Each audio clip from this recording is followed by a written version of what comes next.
అందరికీ నమస్కారం. కథా కథనం స్టోరీస్ ఆఫ్ ద సోల్కి స్వాగతం, సుస్వాగతం. కాలం మారినా కథల మాధుర్యం మారదు కదా. ఇవాళ ఒక తెలివైన కుందేలు కథ విందాం. అనగా అనగా ఒక అడవిలో ఒక క్రూరమైన సింహం ఉండేది. ఆ సింహంకి తనకన్నా బలవంతులు లేరు అన్న పొగరుతో కనపడిన జంతువునల్లా చంపి తినేసేది. ఆ అడవిలో ఉన్న జంతువులన్నీ సింహం కనబడగానే భయంతో పరుగు తీసేవి. ఇలా ఉండగా జంతువులన్నీ ఒక నిర్ణయానికి వచ్చాయి.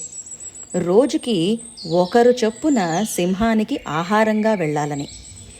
ఇదే విషయం సింహానికి చెప్పగా సింహం వాటి మొర విని, సరే, మీరు రోజుకొక్కరు చెప్పున మధ్యాహ్నం అయ్యేసరికి నాకు ఆహారంగా రావాలి.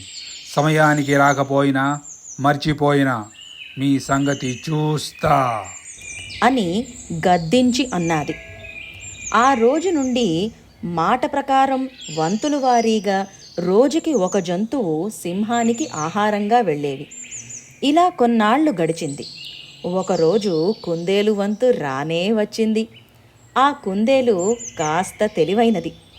సింహానికి ఆహారంగా వెళుతూ, ఈ ఆపద నుండి ఎలాగైనా బయటపడాలి అని ఆలోచిస్తూ ఆలస్యంగా వెళ్ళింది. అప్పటికే ఆలస్యం అయ్యిందన్న కోపంతో ఇంకా ఆకలి బాధతో సింహం రగిలిపోతోంది.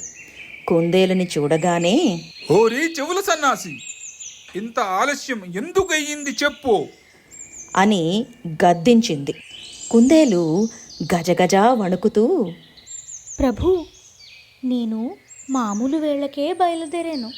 గబగబా మీ దగ్గరికి పరుగెత్తి వస్తుండగా ఇంకో సింహం నన్ను అడ్డుకుని మిమ్మల్ని దూషిస్తూ నన్ను తనకి ఆహారం అవ్వమంది. ఎలాగో అతన్ని తప్పించుకుని వచ్చాను. ఇంకా ఆలస్యం చేయకుండా నన్ను తినేయండి. పాపం, మీరు ఎంత ఆకలితో ఉన్నారో అని అన్నది. సింహం, ముందు ఆ పొగరపోతు దగ్గరికి పద. నిన్ను తినిస్తే వాడిని ఎవరు చూపిస్తారు? కోపంతో బయలుదేరింది. కుందేలు సింహాన్ని ఒక పాడుపడ్డ బావి దగ్గరికి తీసుకుని వెళ్ళి, ప్రభు, ఆ పొగరుబోతు ఆ బావిలో ఉన్నాడు. కుందేలు మాటలకి సింహం బావి గట్టు మీదకి ఎక్కి బావిలోకి తొంగి చూసింది. తన నీడ ఇంకొక సింహం అనుకుని గట్టిగా గర్జించింది. ఆ గర్జన ప్రతిధ్వని ఇంకో సింహానిదనుకుని పంజా ఎత్తి గర్జిస్తూ బావిలోకి దూకేసింది. అయితే దీంతోని సింహం పీడ విరగడయ్యిందన్న సంతోషంతో కుందేలు ఇంటికి వెళ్ళి ఈ విషయం అందరికీ చెప్పింది. జంతువులన్నీ సంతోషంతో గంతులు వేశాయి. ఆనాటి నుండి జంతువులన్నీ ఆ అడవిలో హాయిగా ఉండేవి. మరి మీరు కూడా బుద్ధిబలంతో నడుచుకుంటారు కదూ. కాబట్టి బుద్ధిబలం ఉన్నవాళ్లకి ఏదీ అసాధ్యం కాదు. ఇంకా ఈ కథ కంచికి, మనం ఇంటికి.